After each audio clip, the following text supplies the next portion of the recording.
मुंबई गोवा राष्ट्रीय महामार्गावर शनिवारी 18 जुलै रोजी रात्री 9 ते 9:30 दरम्यान मोटारसायकलचा भीषण अपघात घडला।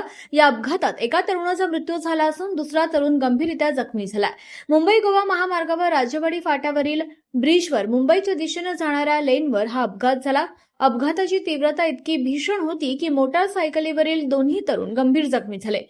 घटनेची माहिती मिळताच संकेत मित्र मंडळाचे कार्यकर्ते मदतीसाठी धावून आले आणि त्यांनी जखमींना तात्काळ महाड ग्रामीण रुग्णालयात दाखल केलं। मात्र दुर्दैवाने डॉक्टर आणि चेतन शिवाजी शिंदे मूळ राहणार छत्री निजामपूर सध्या राहणार बिरवाडी याला मृत घोषित केलं। या अपघातातील दुसरा जखमी तरुण निलेश विष्णू लाड राहणार हावरे तालुका पोलादपुरी याची प्रकृती मात्र चिंताजनक असल्याने त्याला पुढील उपचारांसाठी माणगाव येथे हलवण्यात आले। घटनेची माहिती मिळताच महाड एमआयडीसी पोलिसांनी घटनास्थळी धाव घेतली। सहाय्यक पोलीस निरीक्षक आनंद रावडे आणि त्यांची टीम या अपघाताचा कसून तपास करतायत। अपघात नेमका कशामुळे घडला, तांत्रिक बिघाड की मानवी चूक याचा शोध पोलीस घेत आहेत।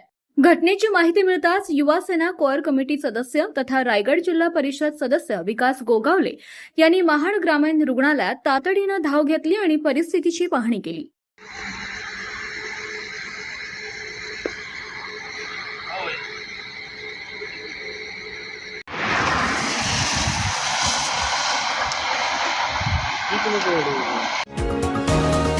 तुम्ही पाहत आहात विस्टा न्यूज मराठी।